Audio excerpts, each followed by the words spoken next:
பாவி, அவந்திகாவை கடத்தினது, உமாவை கடத்தினதுன்னு எவ்வளவு பெரிய கிரிமினல் வேலையெல்லாம் பண்ணிருக்க நீ. இதெல்லாம் செஞ்சுட்டு நல்லவன் மாதிரி கிருஷ்ண மாமா கிட்டே வேலை செஞ்சுட்டு இருக்கானே. இது மட்டும் தானே, இன்னும் வேற ஏதாவது இருக்கா? சொல்லிடுறேன் சார். கொலமாச்சி கேஸ்ல ராஜாராம் மனசு வச்சதுனாலதான் சதீஷ் அவங்க அப்பாவும் வெளியே வந்தாங்க சார். அப்பதான் சதீஷனை மறுபடியும் கூப்பிட்டு ராஜாராம் குடும்பத்துல நுழையறதுக்கு ஏதாவது பிளான் பண்ணணும்னு சொன்னான் சார். அதுக்காகன்னா அவ்வளவுதான் சார்.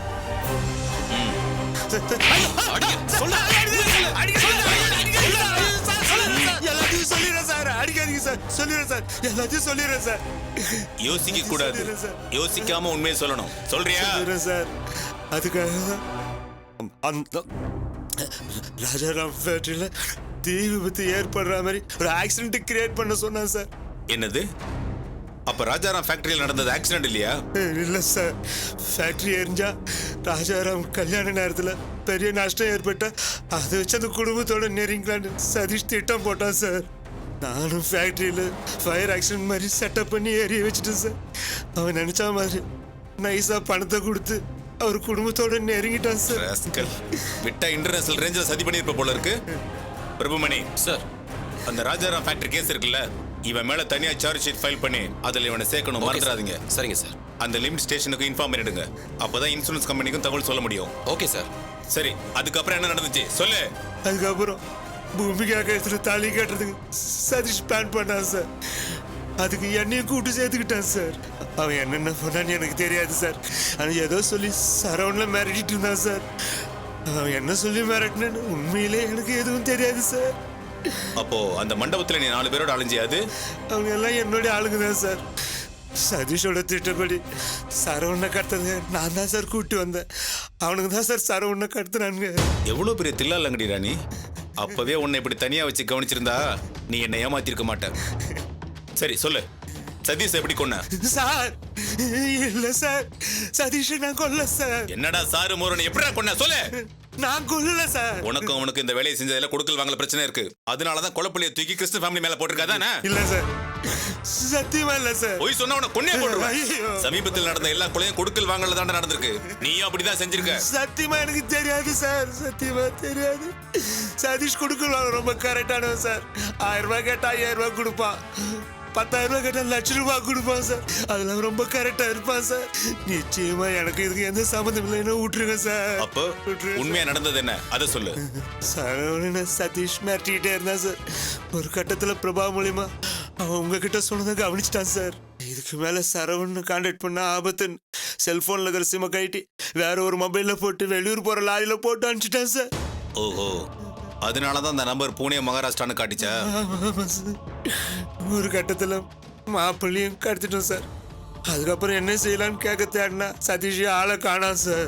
அப்பா அம்மா கூட சேர்ந்துக்கிட்டு நானும் தேடுற மாதிரி நடிச்சேன் சார். அவன் எங்க போனா என்னன்னு எனக்கு எதுவுமே தெரியாது சார். அவன் இல்லாம அடுத்த கட்ட பிளான் செய்ய முடியாம தான் நான் அமைதியா அங்கிருந்து நழுவிட்டேன் சார். போய் சொன்ன சத்தியம் நான் போய் சொல்லல சார். நான் செய்த எல்லா தப்பையும் ஒத்துக்கிட்டேன் சார். இதுக்கு மேல என் நான் ஒத்துக்க மாட்டேன் சார். எனக்கு எதுவுமே தெரியாது சார். மறுநாள் அவன் சேர்த்துட்டான்னு செய்தி வந்ததும் சைலண்ட் ஆகிட்டேன் சார். எப்படி என் மேல போலீஸ் சந்தேகப்படுவான்னு தெரிஞ்சுதான் நல்ல மாதிரி நடக்க ஆரம்பிச்சிட்டேன் சார். சதீஷ் சத்த துக்கம் கேட்க கூட நான் அவன் வீட்டு பக்கம் போகல சார். இதுக்கு மேல என்ன அடிக்காதீங்க சார். நான் செத்து போயிடுவேன் சார். செத்து போயிடுவேன். இதோட என் விசாரணை முடியல, இன்னும் இருக்கு. கொலைகேஸ் விசாரணை முடிஞ்சதும் உன்னை அப்புறம் பாத்துக்கிறேன். பிரபுமணி சார், இவனை தூக்கி செல்ல போடுங்க. Okay sir. என்னென்ன ஒத்துக்கிட்டான்னு கேட்டீங்கல்ல, எல்லாத்துக்கும் சார்ஜ் ஷீட் போட்டு நாளைக்கு உன்னை கோர்ட்ல ப்ரொடியூஸ் பண்ணி 1 மந்த் கஸ்டடியில் வைங்க. சரிங்க சார். இதுக்கு மேல இவன் தப்பிக்கவே முடியாது. உன்னை நான் அப்புறம் கவனிச்சுக்கிறேன்.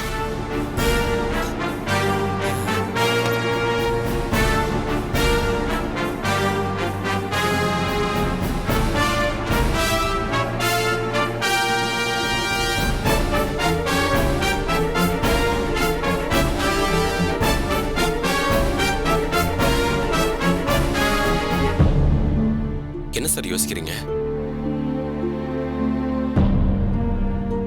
இப்ப வரைக்கும் இவன் சொன்னதெல்லாம் உண்மைதான்யா. இவனும் கொலை செய்யலன்னா யாரு கொலை செஞ்சிருப்பா? ஆனா இந்த கொலைக்கு பின்னால ஏதோ ஒண்ணு இருக்கு.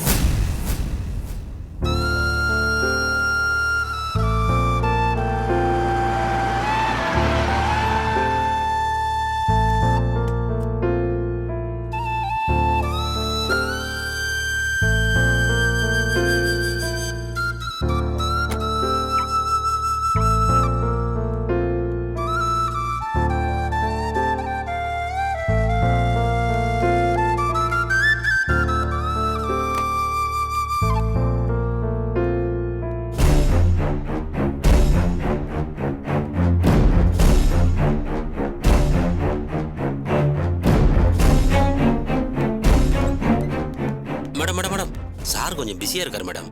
யோ யாரியா நீ? நான் யாரும் தெரியல. முதலாளியோட பொண்டாட்டி. என்னையே தடுக்கிறியா நீ? அப்படியே ஆரஞ்சு பல்லெல்லாம் உடைச்சிடுவேன். போயா.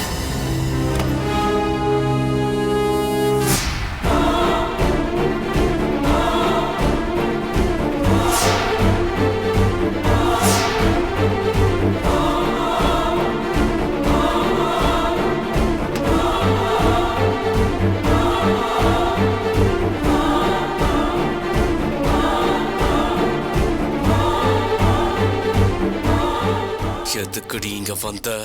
இது என் புருஷனோட கம்பெனி. நான் வருவேன், பேசுவேன்.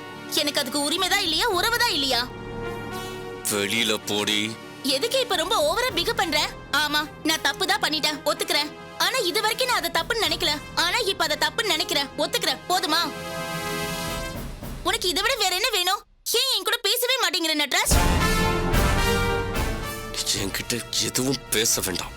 பேசாம வெளியே போயிடு. போக மாட்டேன். என்ன பண்ணுவ நீ? என்ன ஆளியா நீ? இப்படியா பித்து பிடிச்சு அழிவீங்க?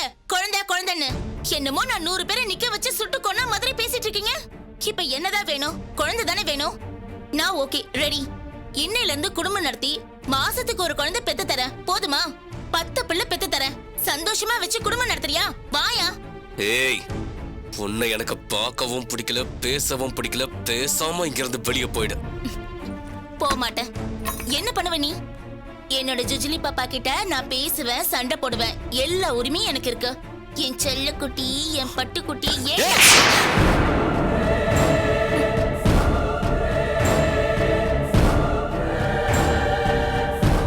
நானும் பார்த்துட்டே இருக்கேன். ஓவரா பேசிட்டு இருக்க. நட்ராஜ், நீயா? ஆமா, புள்ள பூச்சார் தானே ஒரு நட்ராஜ். அவன் என்னைக்கோ செத்து போயிட்டான். நீ இப்ப இருக்கிறது புது நட்ராஜ். ஒரு துரோகத்தை பார்த்து கொதிச்சு போயிருக்கிற நட்ராஜ். இவன் இப்படிதான் நடந்துப்பான். இனிமே என்கிட்ட வந்து பேசுறது கொஞ்சம் இதெல்லாம் வச்சுக்காத. போயிடுறது வெளில. ஏண்டா, ஏன் என்ன புரிஞ்சுக்கவே மாட்டேங்கிற? அதான் நானே இவ்வளவு தூரம் இறங்கி வந்து பேசுறேன்ல. இதுக்கு மேலேயே ரொம்ப பிக பண்ணிட்டு இருக்க. மறக்க முடியலையே, தூங்க முடியல, சாப்பிட முடியல, வேலை செய்ய முடியல. என்ன செஞ்சாலும் என் பொண்ணு என்ன அப்பா அப்பான்னு கூப்பிடுற மாதிரியே இருக்குடி. ஆமா, என்னடி பேசுன? என் உடம்பு நான் தான் பெத்துக்க போறவன், நான் தான் முடிவு பண்ணுவேன்னு பேசுன. உன் வயித்துல இருந்த குழந்தைக்கு நீ மட்டும் அடி காரணம். பாதி உசுர கொடுத்தவன் நான். நீ பெத்து எடுக்கிறது நீயா இருந்தாலும் அது எனக்கும் தாண்டி குழந்தை. அத நீ அழிக்க முடிவு பண்ணுவியாடி? சொல்லுடி. இவ உடம்பா, இவ உரிமையா? அது உனக்கும் எனக்கு மட்டும் சொந்தமான குழந்தை இல்லடி. என் குடும்பத்துல அதுவும் ஒண்ணு. உனக்கும் எனக்கும் அது மேல எவ்வளவு உரிமை இருக்குமோ அதே உரிமை எங்க அப்பா அம்மா தம்பிங்க எல்லாருக்கும் இருக்குடி. அது எங்க குடும்பத்தோட வாரிசு. எங்க அம்மாவும் அப்பாவும் அந்த குழந்தைக்காக எவ்வளவு கனவு கண்டுட்டு இருந்தாங்க தெரியுமா? எல்லாரோட ஆசையும் சுட்டு பொசிக்கிட்டு இப்படி சாதாரணமா வந்து நான் தப்பு பண்ணிட்டேன், இதோட விட்டுன்னு சொல்லுவேன். நான் விட்டுடுமா? இதை பார்த்தா கேன போய் மறுத்தா உனக்கு? இவ வருவாளாம், 10 பிள்ளை பெத்து கொடுக்கறோம் வான்னு சொல்லுவாளாம். உடனே இவ கூட போய் குடும்பம் நடத்திடுமா? நீ பண்ண துரோகத்துக்கும் அயோக்கியத்தனத்துக்கும் எந்த ஜென்மத்திலையும் மன்னிப்பே கிடையாது. குழந்தைய கொன்னதோட நிறுத்திக்கிட்டியாடி? எத்தனை போய் எத்தனை பித்தலாட்டம். அதுக்கு உங்க அம்மாவும் உடந்த. எத்தனை தடவை நீயும் உங்க அம்மாவும் டாக்டர் கிட்ட கூட்டு போய் என்ன ஏமாத்திருக்கீங்க. குழந்தைய அழிச்சத மாசக்கணக்கில் மறைச்சிருக்கீங்க. எவ்வளவு திட்டம் போட்டு ஒரு குழந்தைய அழிச்ச நீங்க உங்ககிட்ட சிரிச்சு பேசினா நாளைக்கு என் தலையிலே கல்ல போட்டு கொல்ல மாட்டேன்னு என்ன நிச்சயம்? நட்ராஜ், ஏன் இப்படி எல்லாம் பேசுற? பாய முடு. இப்ப நீ கூப்பிட்டேன்னு நான் உன் கூட வந்து வாழ்ந்தேன்னு வையே, நாளைக்கே நமக்குள்ள ஏதாவது ஒரு பிரச்சனை வந்தா கண்டிப்பா என்ன கொலை பண்ண தயங்கவே மாட்டேன். வேண்டாம் நட்ராஜ், இப்படி எல்லாம் பேசாத. நான் உன் மேல எவ்வளவு நிறுத்து. அன்பு வச்சிருக்காளா? அன்பு ஒரே ஒரு காரியத்தால ஒட்டுமொத்த குடும்பத்தோட சந்தோஷத்தையும் கொளுத்திடியடி. இது வரைக்கும் குடிவாசனையே தெரியாத என் குடும்பத்துல முதல் தடவையா நான் குடிக்க ஆரம்பிச்சிட்டேன்டி. எல்லாம் யாரால? உன்னால. என்ன சொல்ற? நீ குடிச்சியா? ஆமா, குடிச்ச. உன்னாலதான் குடிச்ச. அட பாவி, குடிக்க வேற ஆரம்பிச்சிட்டியா? குடிச்சேன்னு என்கிட்ட வேற சொல்றியா? கையடி. செஞ்சதெல்லாம் செஞ்சுட்டு என் மேல அக்கறை இருக்காம நடிக்கிறியா? நல்லா கேட்டுக்கோ. முதல் தடவையா ஓன் டார்ச்சர் தாங்க முடியாம ஒண்ணுக்கு 2 தடவை குடிக்கிற மாதிரி ஆயிடுச்சு. இது வரைக்கும் என் குடும்பத்துல எல்லாரையும் அவமானப்படுத்திட்டு இருந்தியே, அது அத்தனைக்கும் அடிபணிஞ்சு கோழியா இருந்ததை நடிச்சு நடிச்சு வேதனைப்பட்டு தாண்டி நான் இப்படி ஆனேன். நட்ராஜ், வேணாம் நட்ராஜ், குடிக்கிறத விட்டுடு. வலிக்குதா? அப்படின்னா நான் இன்னும் சந்தோஷமா குடிப்பேன். ஒரு விஷயம் நல்லா கேட்டுக்கோ. இனி ஒரு நாள் நான் உன் கூட சேர்ந்து வாழ மாட்டேன். ஏன்னா நீ கொலைகாரி. உங்க அம்மா கூட சேர்ந்துக்கிட்டு என்ன மட்டும் இல்ல, என் குடும்பத்துல இருக்க எல்லாரையும் நீ கொண்டு போட்டுருவ. கொண்டு போட்டுட்டு கொஞ்சம் கூட குற்ற உணர்ச்சியே இல்லாம பியூட்டி பார்லருக்கு போயிடுவ நீ. மாட்டேன்டி, மாட்டேன். இனி நான் உன்னை மன்னிக்க மாட்டேன். இனி ஒரு நாள் நீயும் நானும் புருஷன் பொண்டாட்டியா வாழ்வோன்னு கனவுல கூட நினைக்காத. போடி இங்க இருந்து. இப்ப நீயா இங்க இருந்து போறியா, இல்ல உன் கழுத்தை பிடிச்சு தரதரன்னு வெளியே இழுத்து தள்ளவா? நானே போறேன்.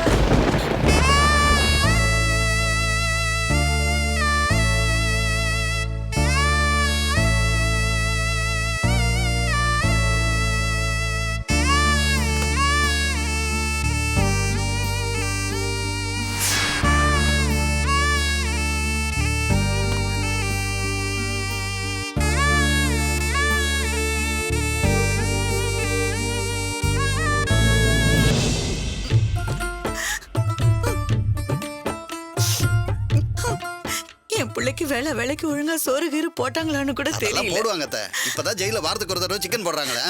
ஆமா அத்தை. வேணா சொல்லு, ஏதாவது பிளான் பண்ணி உன்னை உள்ள அனுப்பி வைக்கிறேன்.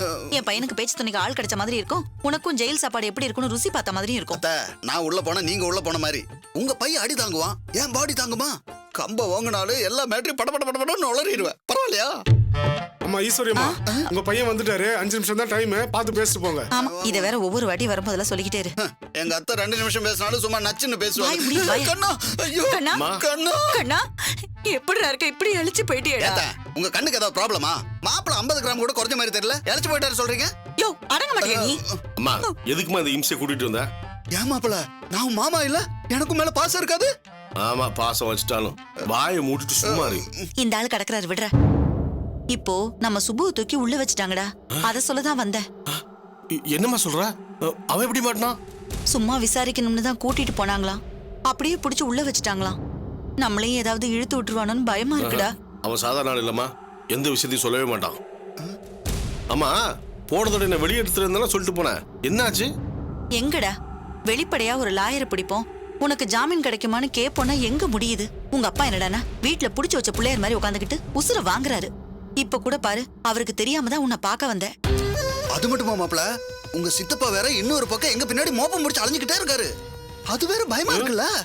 ஏதாவது ஏடா கூடமா செஞ்சா அப்புறம் இவங்களும் உங்களோட உள்ள வந்து உட்கார வேண்டியதா போயிரும். யோ, கொஞ்ச நேரம் பேசாம இருக்கியா?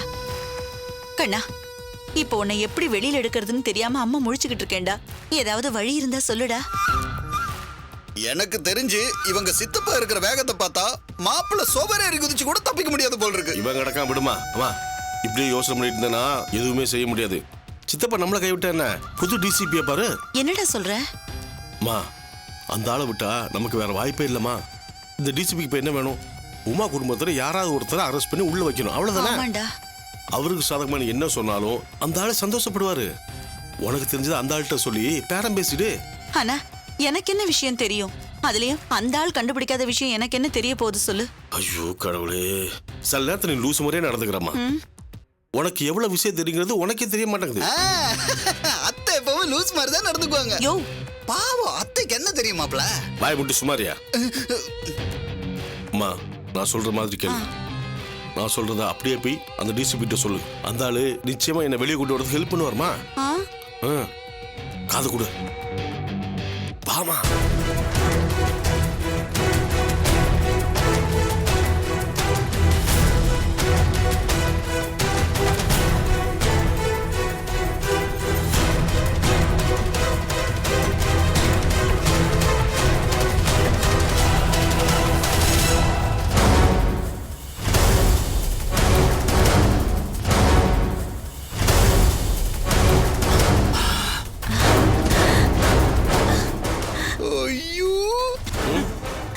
டேய் கண்ணா, சூப்பர்டா. இத வச்சே அம்மா உன்னை வெளியில கொண்டு வரனா இல்லையான்னு பாரு. நீ வெளியில வர, அந்த உமா உள்ள போறா. அவ உள்ள இருக்கிற கேப்ல அந்த கவிதாவை கைக்குள்ள போட்டுக்கிட்டு அந்த குடும்பத்தை சின்ன பின்னமாக்கணும். அதெல்லாம் அப்புறம். முதல்ல உமா பிடிச்சு உள்ள போட வை. உமா உள்ள போனாதான் சுப்பு மேல சந்தேகப்படுறத அவங்க நிறுத்துவாங்க. அவன் தப்பிச்சா நீயும் தப்பிச்சிருவ. மத்த எல்லாத்தையும் நான் வந்ததுக்கு அப்புறம் பாத்துக்கலாம். நான் வெளியே வந்துட்டேன்னு வை, உனக்கு நடக்கிறது எல்லாமே நடக்கும். நடக்கும் நடக்கும். இல்ல, நீ இவங்க கூட இருந்த வரைக்கும் ஏதாவது விளங்குச்சா? இப்ப பாரு, நான் இவங்க கூட இருக்க, எல்லாமே டக்கு டக்குன்னு சூப்பரா நடக்குது.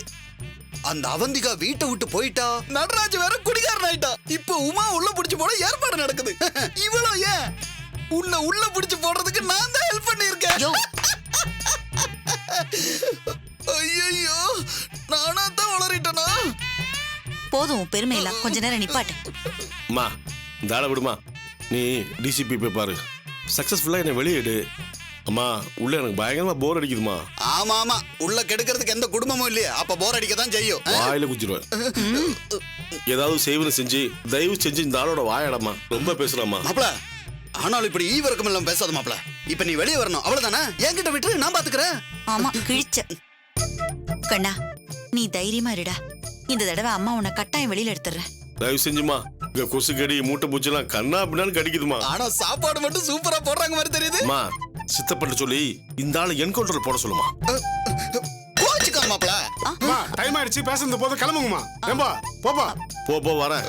கண்ணா, நான் கிளம்புறேன்டா, நீ உடம்ப பாத்துக்கோ. சரிம்மா. சரி மாப்ள, ஜாலியா கொஞ்ச நாள் ரெஸ்ட் எடுத்துட்டு வா, அப்புறம் சந்திப்போம். ஒரே போடுதான். போய் அப்படி வரேன்டா. சரிம்மா.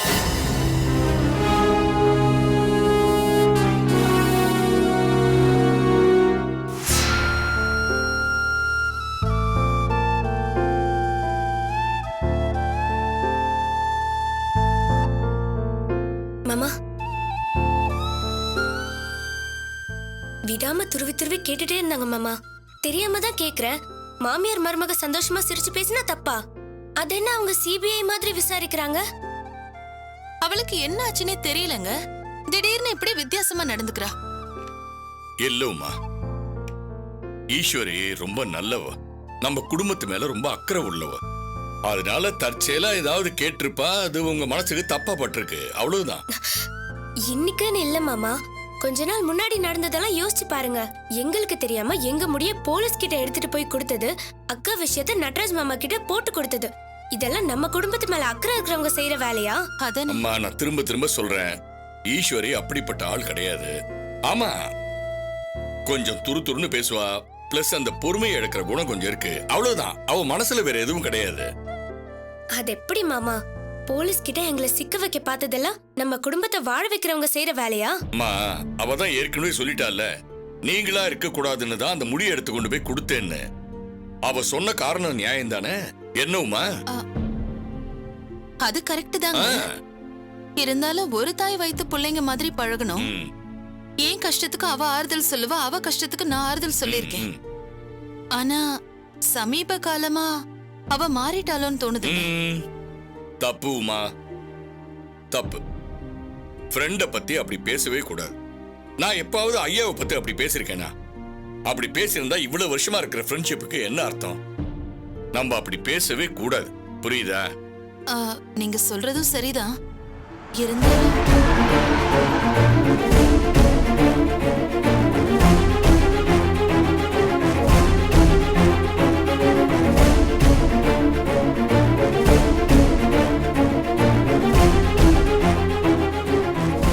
இப்ப எதுக்கு அவந்திக்கு வரா? ஒருவேளை சண்டை கிண்ட போறதுக்கு வரா? அதுவும் இவளை வீட்டுக்குள்ள விடக்கூடாதுன்னு நட்ராஜ் மாமா சொல்லியிருக்காரு. இந்த நேரத்துல இவ எதுக்கு வரா? வான்னு கூட கூப்பிட முடியாதே அத்தை.